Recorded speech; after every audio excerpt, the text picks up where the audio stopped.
Hello everyone, welcome to knowledge plus. इस video में हम इंडियन हिस्ट्री को रिवाइज करने जा रहे हैं, मॉडर्न हिस्ट्री को।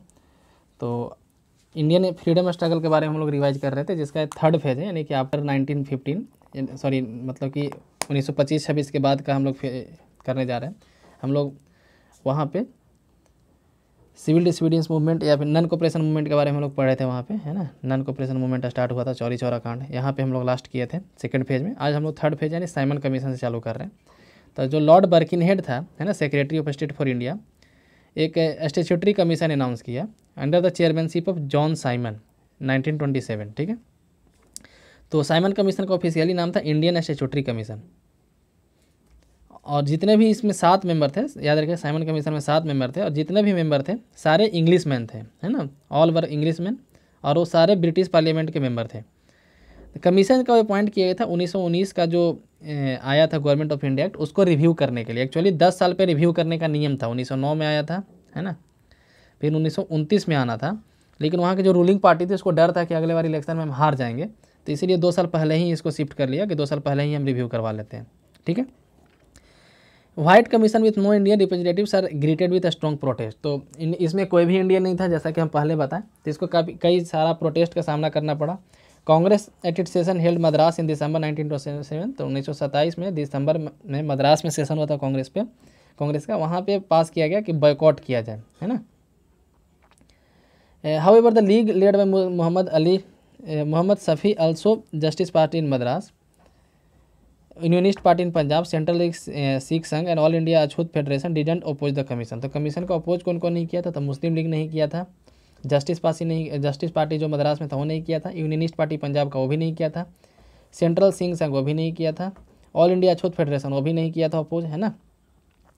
The commission paid 2 visit to India. Commission 2 बार विजिट किया इंडिया में, एक फरवरी में किया, एक अक्टूबर में किया। ठीक है, और इस टाइम फेस्ट बाइकआउट, और हर बार उसको बाइकआउट का सामना करना पड़ा। The report of Simon commission omitted any mention dominion status. तो as a distant goal and rejected all as a transfer of power to the centre. तो यहाँ पे द रिपोर्ट जो साइमन कमीशन के द्वारा दिया गया, उसमें बताया गया कि अभी जो है डोमिनियन स्टेटस नहीं देना चाहिए और पावर का ट्रांसफ़र भी नहीं करना चाहिए। The proposal of Simon commission were completely rejected by major political parties in country including Muslim league. तो साइमन कमीशन का विरोध तो मुस्लिम लीग नहीं किया था, लेकिन उसका जो रिपोर्ट आया उसका विरोध जरूर किया था।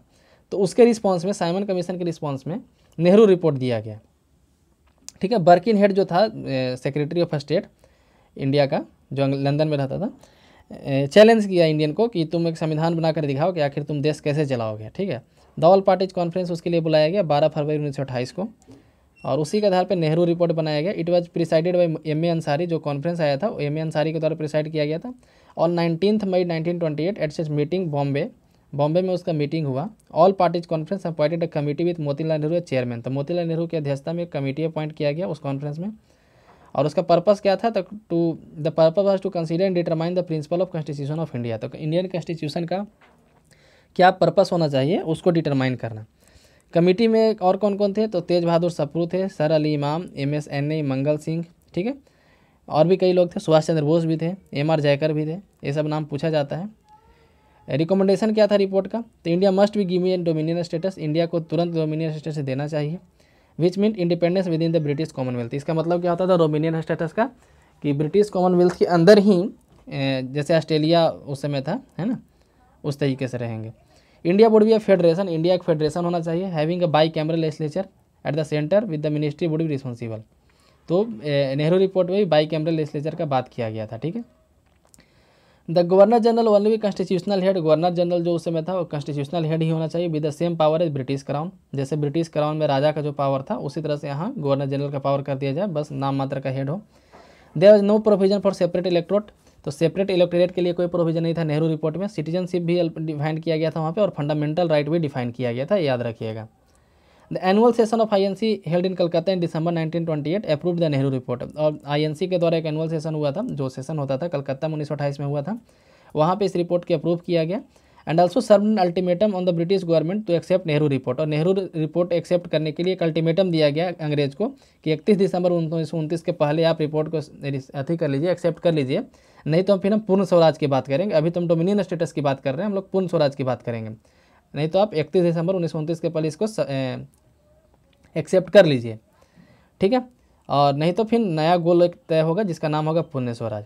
The open session of Muslim league meeting at Delhi 28 March 1929 rejected the Nehru report. तो नेहरू रिपोर्ट को मुस्लिम लीग के द्वारा स्वीकार नहीं किया गया और अली जिन्ना जो थे अलग जो है 14 पॉइंट लेकर आए। तो जिन्ना का 14 पॉइंट क्या था? The 14 point were announced by Jinnah in Delhi on 28 March 1929 at a meeting of the Muslim league. It didn't accepted the Nehru report on the ground that it discarded separate elected. तो इनका main problem क्या था कि इसमें separate electorate नहीं था, Nehru report में separate electorate नहीं था। And other demand of minorities rather representation 14 point. तो इसके साथ वो 14 पॉइंट वाला अपना नया रिपोर्ट एक लाया Jinnah. The form of future constitution of India should be federal with residuary power vested in provinces. तो इसमें क्या बोला गया कि भविष्य में जो भी फेडरेशन बने इंडिया का उसमें जो रेसिड्यूरी पावर हो, रेसिड्यूरी पावर मतलब जो भी नया सब्जेक्ट आता हो वो प्रोविंसेज में हो। अभी वायसराय के पास हुआ करता था। Uniform measure of autonomy should be granted to all provinces. सारे प्रोविंसेज को एक तरीके से ट्रीट किया जाए, सारे में ज़्यादा ऑटोनॉमी दिया जाए। All legislature and other elected bodies should be constitute on the definitive principle of adequate and effective representation of minorities. जितना भी लेजिस्लेटिव बॉडी हो या फिर कोई भी इलेक्टेड बॉडी हो वहाँ पे माइनॉरिटीज का इफेक्टिव रिप्रेजेंटेशन हो। In the central legislature Muslim representation should not less than 1/3। Centre में मुस्लिम का रिप्रेजेंटेशन 1/3 से कम नहीं होना चाहिए। Representation of communal group should be continue to be separate electorate. और सेपरेट इलेक्टोरेट होना चाहिए जैसे अभी है, मतलब उस समय जो था as present. Provided that it should be open to any community at any time to abandon it separate electorate in favour of joint electorate. और भी ये बोला गया कि यदि बाद में जिस कंस्टिट्यूंसी में सेपरेट इलेक्टोरेट मिला है, यदि उस कंस्टिट्यूंसी के लोग चाहें कि नहीं सेपरेट से हम लोग ज्वाइंट इलेक्टोरेट पे आ जाएं तो ऐसा कर सकते हैं, लेकिन सेपरेट इलेक्टोरेट ऑप्शनल बनाया जाना चाहिए, ऐसा इनका इनडायरेक्टली कहना था। एनी टेरिटोरियल रीडिस्ट्रीब्यूशन, कोई भी टेरिटोरियल रीडिस्ट्रीब्यूशन यदि किया जाए, कोई भी टेरिटरी का रीडिस्ट्रीब्यूशन यानी कि बंटवारा किया जाए या फिर उसका एरिया चेंज किया जाए तो मुस्लिम मेजोरिटी को अफेक्ट नहीं करना चाहिए। पंजाब में, बंगाल में और NWFP यानी कि नॉर्थ वेस्ट फ्रंटियर प्रोविंस, जो अभी खैबर पख्तूनख्वा वाला रीजन है ना, उसको पाकिस्तान का जो ऊपर पतला वाला रीजन है ना उसका नाम था NWFP। Full liberty of belief, worship and observance, propaganda, association, education should be granted to all community. सारे कम्युनिटीज को एजुकेशन मिलना चाहिए, उसको लिबर्टी मिलना चाहिए वर्शिप का। No bill or resolution or any party should be passed in any legislature or any elected body if 3/4 of member of any community in that body opposite it as being injurious to interest of that community. तो फिर और इसमें क्या था कि कोई भी bill या रेजोल्यूशन नहीं पास किया जाएगा किसी भी पार्टी के द्वारा यदि वो कोई खास कम्युनिटी को टारगेट करता हो और उस कम्युनिटी के 3/4 मेंबर इसके विरोध में हो। ठीक है। Sindh should be separate from Bombay presidency, और सिंध को बॉम्बे से अलग कर दिया जाए, ऐसा उसका कहना था। Reform should be introduced in NWFP में रिफॉर्म को लाना चाहिए, इंट्रोड्यूस करना चाहिए। And Balochistan on the same footing in the other province. और बलूचिस्तान में NWFP और बलूचिस्तान जो है कराची वाला जो रीजन है, मतलब पाकिस्तान का जो साउथ वाला रीजन है उधर है, ईरान से जो बाउंड्री टच करता है। Adequate share of Muslim should be provided in constitution में या फिर सारे सर्विस में मुस्लिम का रिप्रेजेंटेशन अच्छी खासा होना चाहिए, पर्याप्त मतलब कि होना चाहिए। Adequate safeguard for protection and promotion of Muslim culture को प्रोटेक्ट करने के लिए, एजुकेशन, लैंग्वेज, रिलीजन को प्रोटेक्ट करने के लिए। Charitable institution and for their due share in the grants in aid given by the state should be provided in the constitution. No cabinet either central or provincial should be formed without at least 1/3 of minister being Muslim. बिना 1/3 मुस्लिम minister के कोई भी cabinet नहीं बनना चाहिए। No change should be made in constitution by central legislature के द्वारा कोई भी कॉन्स्टिट्यूशन चेंज नहीं आना चाहिए except with the concurrence of state constituting the Indian federation. तो कब चेंज नहीं किया जाएगा, कब अमेंडमेंट नहीं किया जाएगा कॉन्स्टिट्यूशन का, जब इंडियन फेडरेशन में जितने स्टेट हैं उनके द्वारा न बोल दिया जाए, उनका कनकरेंस न मिल जाए। ठीक है। तो ये था 14 पॉइंट जिन्ना के द्वारा। ठीक है। अब लाहौर सेशन होता है कांग्रेस का, क्योंकि जो अल्टीमेटम मिला था वो तो पूरा हुआ नहीं। The annual session of Congress was held at Lahore 1929। Jawaharlal Nehru was elected president, है ना। उस समय जवाहरलाल नेहरू अचानक से एक यंग लीडर के रूप में उभर के आए थे और उनको प्रेसिडेंट इलेक्ट किया गया। लाहौर सेशन में क्या क्या हुआ, काफ़ी एक लैंडमार्क रिजोल्यूशन यहाँ पे पास हुआ। Nehru committee report had lapsed. जो नेहरू कमेटी रिपोर्ट था जो मोतीलाल नेहरू के अध्यक्षता में बनाएगा तो उसको लैप्स किया दिया, मतलब कांग्रेस भी बोला कि अब हम ही उसको नहीं मानेंगे, है ना, क्योंकि अब जो है डोमिनियन स्टेटस हम नहीं मांगेंगे, हम लोग पूर्ण स्वराज मांगेंगे। एज पर पूर्ण Swaraj resolution passed in Lahore Congress the word Swaraj in Congress constitution would remain complete independence. तो पूर्ण स्वराज रेजोल्यूशन पास किया गया। ठीक है। लेकिन वहाँ पे जो कांग्रेस, आपको पता मतलब कि पिछले वीडियो में लोग पढ़े थे कि कांग्रेस कॉन्स्टिट्यूशन एक बनाया था, मतलब कांग्रेस अपना पार्टी चलाने के लिए कॉन्स्टिट्यूशन बनाया था, उसमें स्वराज वर्ड यूज़ किया गया था। तो बताया गया कि कांग्रेस कॉन्स्टिट्यूशन में जो स्वराज है उसका मतलब पूर्ण स्वराज है। All future election were to be boycotted, जितना भी फ्यूचर में इलेक्शन होने वाला सबको विरोध किया जाए। Round table conference decided the held in London should be boycotted, जो लंदन में राउंड टेबल कॉन्फ्रेंस होने वाला था 30, 31, 32 में जो हुआ था, एक ही राउंड टेबल 3 चरण में हुआ था, उसको बॉयकॉट किया जाए, उसका विरोध किया जाए। अब programme for civil disobedience was to be launch, एक सिविल डिसोबीडियंस मूवमेंट लॉन्च किया जाए। The Congress working committee allowing Gandhi to determine the time and place and issue on which, तो कांग्रेस वर्किंग कमेटी जो इसमें 15 मेंबर हुआ करते थे, उसको एक काम दिया गया कि गांधी जी को अलाउ करे टाइम चुनने के लिए और प्लेस चुनने के लिए, ठीक है, कि सीडीएम को कब लॉन्च करना है, सिविल डिसोबीडियंस मूवमेंट को कब लॉन्च करना है। Gandhi ji decided to inaugurate the movement by violating salt law on the sea coast at Dandi, ठीक है, तो गांधी जी एक मौका देखे और नमक कानून को तोड़ करके सीडीएम को लॉन्च करने के लिए सोचे, ठीक है। तो on 31 December 1929 Jawaharlal Nehru the president of Congress unfurled the flag of Indian independence on the bank of Ravi in Lahore, तो रावी रिवर के नदी किनारे लाहौर में एक फ्लैग रिप्रेजेंट कराया गया, मतलब कि एक फ्लैग वहाँ पे।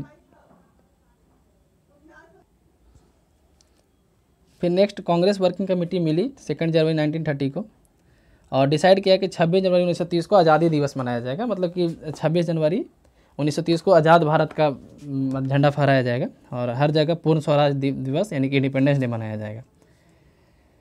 सिविल डिसोबीडियंस मूवमेंट का फर्स्ट फेज हम लोग पढ़ते हैं। तो सिविल डिसोबीडियंस मूवमेंट लॉन्च करने का सोचा गया कांग्रेस के द्वारा, क्योंकि नेहरू रिपोर्ट को खारिज कर दिया गया था। तो गांधी प्लेस्ड एज अल्टीमेटम 31 जनवरी 1930, तो 31 जनवरी 1930 का अल्टीमेटम दिया गया और 11 पॉइंट दिया गया, ठीक है, एडमिनिस्ट्रेटिव रिफॉर्म का, जो लॉर्ड इरविन को दिया गया कि आप इसको एक्सेप्ट कीजिए। तो हम लोग कोई भी इधर से मतलब कि एजिटेशन नहीं करेंगे, कोई भी इधर से हम लोग रिस्पॉन्स नहीं देंगे। क्या क्या डिमांड था? 11 डिमांड, यहाँ पे कुछ इंपॉर्टेंट डिमांड के बारे में बात किया जा रहा है। The rupee sterling ratio should be reduced, तो उस समय रुपी स्टेलिंग रेशियो था, उसको जैसे अभी था ना कि डॉलर एक्सचेंज रेशियो, इतना डॉलर बराबर इतना रुपया बराबर $1, इस तरीके से। 50% reduction in land revenue, land revenue को कम किया जाए। Evolution of salt tax and government salt monopoly, government का जो सॉल्ट पे मोनोपोली है ना, गवर्नमेंट पे जो नमक बनाने का जो मोनोपोली है, मतलब सिर्फ गवर्नमेंट ही बना सकती है और सॉल्ट टैक्स लगाएगा, उसको एबोलिश किया जाए, हटाया जाए। 50% कट इन मिलिट्री एक्सपेंडिचर में 50% कमी किया जाए। Salary of highest grade service reduce by half, जो हाईएस्ट ग्रेड सर्विस है उसका सैलरी को रिड्यूस करके हाफ कर दिया जाए। Change arms act allowing citizen to bear arms and self protection, ये गांधी जी का डिमांड था, है ना, आप मतलब कि कन्फ्यूज मत कीजिएगा कि आर्म्स एक्ट जो 1878 में आया था, ठीक है, इसमें वायसराय कौन था बताइए। तो आर्म्स एक्ट जो आया था जिसमें बोला गया था कि इंडियन लोग आर्म्स नहीं रख सकते, उसमें चेंज लाए और सिटीजन को आर्म रखने का छूट दिया जाए। Protection for Indian textile industry, Indian textile industry को प्रोटेक्ट किया जाए। Reservation of coastal shipping for Indians, coastal shipping मतलब कि कोस्ट किनारे जो शिपिंग होता है उसको इंडियंस के लिए रिजर्व करो। Release of all political prisoner मतलब जो पॉलिटिकल कारण से बंदी हैं, जैसे दूसरे अंग्रेजों के साथ सहमत नहीं होने पे या फिर बॉयकॉट करने पे, रोड हड़ताल ये सब करने पे जो बंदी होते हैं उसको पॉलिटिकल प्रिजनर बोलते हैं। टोटल प्रोहिबिशन ऑफ इंटॉक्सिकेंट, जो भी इंटॉक्सिकेंट है उसका टोटल प्रोहिबिशन किया जाए। Carry out reform in criminal investigation department, criminal investigation department जो है उसमें रिफॉर्म लाया जाए। तो ये कुल मिला के 11 जो है रिफॉर्म था, ठीक है। अब हम लोग यहाँ डांडी मार्च के बारे में देखते हैं ना। 11 पॉइंट गांधी जी के द्वारा दिया गया कि लॉर्ड इरविन को कि यदि आप एक्सेप्ट कीजिए 31 जनवरी 1930 के पहले, नहीं तो हम इधर से एजिटेशन करेंगे, मतलब कि इधर से हम अपने रिस्पॉन्स देंगे। तो डांडी मार्च के बारे में पढ़ते हैं। On 12 March 1930 Gandhi ji started the historic march from Sabarmati Ashram 78 floor, 78 flower के साथ साबरमती आश्रम से डांडी मार्च स्टार्ट किया गया। आफ्टर 24 डे लॉन्ग मार्च, 24 दिन तक चलने के बाद एक सिम्बॉलिक ब्रोक किया गया सॉल्ट लॉ को, है ना, 5 अप्रैल 1930 को। The breaking of salt law formally inaugurated the civil disobedience, और नमक कानून को टूटते ही सिविल डिसोबीडियंस मूवमेंट चालू हो गया। Soon the defence of salt law started all over the country, तो पूरे कंट्री में सॉल्ट लॉ का डिफेंस यानी कि विरोध चालू हुआ, उसका उल्लंघन करना चालू हुआ, डिफाई। इन तमिलनाडु सी राजागोपालचारी, ये काफ़ी पूछा जाता है, तमिलनाडु में सॉल्ट लॉ को कौन रोके थे, तो सी राजागोपालचारी रोके थे। और from Tiruchirappalli to Vedaranyam in the Tanjore coast, मतलब राजागोपालचारी के द्वारा इस कोस्ट पे उल्लंघन किया था। मलाबार कोस्ट में के केलप्पन के द्वारा हीरो ऑफ वैकोम सत्याग्रह, जो वैकोम सत्याग्रह जो टेम्पल एंट्री मूवमेंट हुआ था उसके जो लीडर थे उनके द्वारा मलाबार कोस्ट में किया गया, जो कालीकट से पय्यानूर तक सॉल्ट लॉ को ब्रेक किए थे, है ना। नेक्स्ट हम लोग पढ़ते हैं course of the movement, movement का क्या क्या कोर्स था। तो डिफरेंट स्टेट में जहाँ पे कोस्ट नहीं है, जहाँ पे नमक नहीं बनाया जा सकता, वहाँ पे किस तरीके से रोका गया था, है ना। तो पूरे कंट्री में हर तरीके से इसका एक सिंबॉलिक विरोध हुआ था। तो कहीं पे टैक्स मना किया गया, जैसे बिहार में एक चौकीदारी टैक्स लगता था उसको मना किया गया। तो united province and Gujarat no tax campaign was launched, है ना, यूनाइटेड प्रोविंस गुजरात में नो टैक्स कैंपेन लॉन्च किया गया। The Bengal led a siege to the Chittagong armoury and fought a pitched battle on Jalalabad hill. Jalalabad hill पे जो है एक 22 अप्रैल को सूर्य सेन के लीडरशिप में एक बैटल हुआ, चिटागोंग आर्मरी रेड हुआ, 1930 में हुआ था, सिविल डिसोबीडियंस मूवमेंट के ड्यूरिंग ही। On 21 May Sarojini Naidu, Imam Sahib and Gandhi ji son Manilal in front ranks, a band of 200 march toward the police garden to head sealed off the Dharamshala Dharasana salt works. Dharasana एक मिल था, वहाँ पे जाके सीज किया गया, मतलब उसको सील किया गया, किसके द्वारा? सरोजनी नायडू, इमाम साहिब और गांधी जी के बेटे थे मनीलाल के द्वारा। The working committee in May 1930 sanction, तो इसके फलस्वरूप क्या हुआ?